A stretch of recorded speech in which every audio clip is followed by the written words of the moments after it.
Chan, Chan, C-H-A-N. Okay. And where are you originally from? Originally... Where'd you grow up? Where did I grow up? Well, two places, but they were on the East Coast. Georgia and Maryland. Okay. Mm-hmm. And what brought you out here to Nevada? Okay, I'm actually a native Californian, even though I so am grew I. up What part?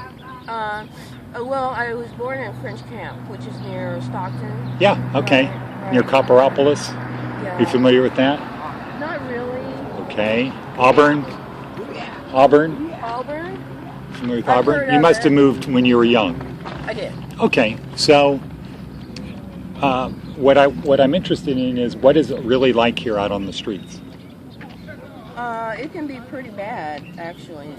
Like this morning, for instance, I went up to get some cigarettes, and I was minding my own business. This woman comes up and tries to bully me and threaten me, but she wasn't buying the cigarettes. I was buying the cigarettes, and I was talking to the guy. And then she threatened to beat me up, and then we got into... To get your cigarettes or what? Because she wanted the cigarettes or what? No, the guy was telling me, I was trying to figure out when he was going to have some ready. Oh. And that's what I was... Is this like Bugler or what? They buy a tobacco at the tobacco store up there, and they roll cigarettes for everybody out here. Do you feel safe out here? I'm with somebody, so that's why I feel safe. But if I wasn't with him, I wouldn't be on this street. I'd probably be somewhere else. Okay. And how are the cops? Okay. Well, They leave you alone, or? No. Yeah, they hassle you. Like I said, they won't come during the weekend, although they tried to move that young lady, the woman that was sitting in front of the funeral home, because the owner of the funeral home does not want anybody in front of his property. Over and over and over again, I even understand that he doesn't want people there, and he will call the police. And if it's during the week, not only will they move the people from the front of his property, they will move everybody off the street. Yeah, wow. Well, let me ask you this question. What do you do for restrooms here? In Portland, they just move people on. You don't get to stop. You're always being pushed on. I go inside. There's one inside Catholic Charities. Excuse me, Santana. I want you to meet somebody. Okay. You gotta meet somebody? He's gonna tell you about training school. Well, you've got my card. He can just call. It looks like he's not having a good day. He's gotta meet somebody. Yeah. Cool. I don't know. Maybe. So, in Portland, the trouble is, how do you get to use the restroom? So you've got to be close to Catholic Charities? Right, that's it, across the street. What about Salvation Army? That's too far to walk. I wouldn't make it. Okay. To use a bathroom. So Catholic Charities is right there? Yeah.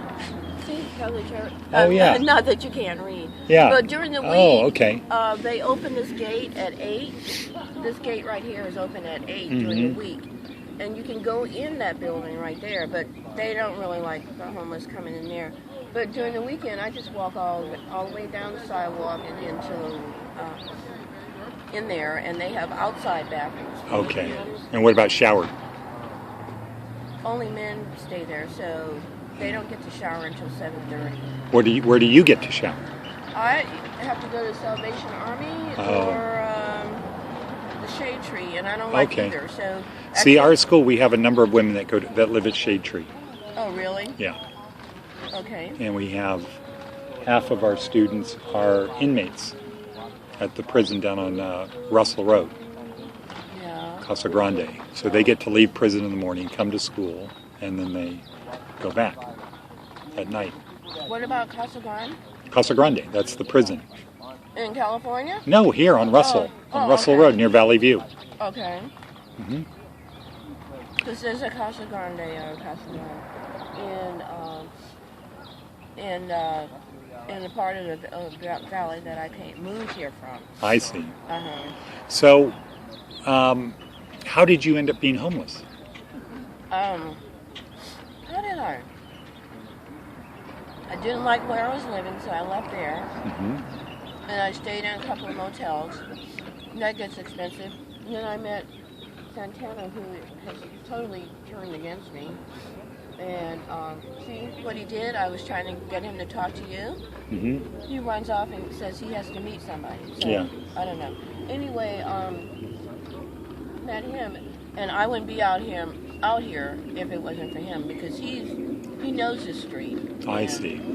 Oh, and we stayed in a couple of motels together, and or whatever, to get off the street. Mm-hmm. But do you get any kind of assistance, financial assistance? I get Social Security. Okay, good. And so it's not too cold. It sounds like it's not too cold anymore. What about during the summer? I haven't been out here during the summer, and I don't plan to be out here during the summer. Well, what are you going to do? Are you interested in working? Yeah, if I can find a job, How about phone stuff? Because you sound like you've got. You sound like you have a good phone voice. Yeah, I worked for Sprint. I worked in their finance department. I worked on the phones, approving customers to see if they would be approved for service, phone service. And do you have a driver's license? No, I lost my driver's license, but I'm in the process of getting it back. Okay. Because we work with some car dealerships, and they look for people who set appointments. Mm-hmm. And they're always looking for people who have good energy that they can train to on the telephone, set appointments, do appointment setting. Oh, really? Yeah. That sounds good. Yeah. But we train the people at the school to be successful at that job. Wow. Okay. And then they get a job, and it's $15 an hour to start. And I think it's 15. And then plus bonuses, and it's a good place to work, and they have benefits, and it's a good thing. Because employers look for people who are trained, right? Yeah. And that's what we do. This is a career training school, not an academic school. Well, what else can you tell me that you think is important for people to know about what it's like out on the streets? This is ridiculous. That person got that many bags. Oh, anyway. Yeah. That's awful wrong. Yeah. Well, I'll make sure you're hooked up. That's all right. See, that's another thing I don't like about here. Mm-hmm. People don't take a little bit; they take a lot, and they'll take yours. Mm-hmm. And they stole my boyfriend's Zoloft, Mm-hmm. and he's had a hard time getting back to replace it. And last night, somebody took our cigarettes, and they just take anything. Yeah. Anything they want, they'll take it. Do you worry about that at night? People coming along taking your stuff while you're trying to sleep? I don't worry about it. I just go to sleep. I mean, Okay. And if usually, it's there in the morning, if it's there, otherwise you're not going to run after somebody in the middle of the night. Not to cut you off. I didn't have them. When I had them in the bed under my jacket. So if they came in, they wouldn't be able to find them. Right. But what about your cart? If somebody takes that?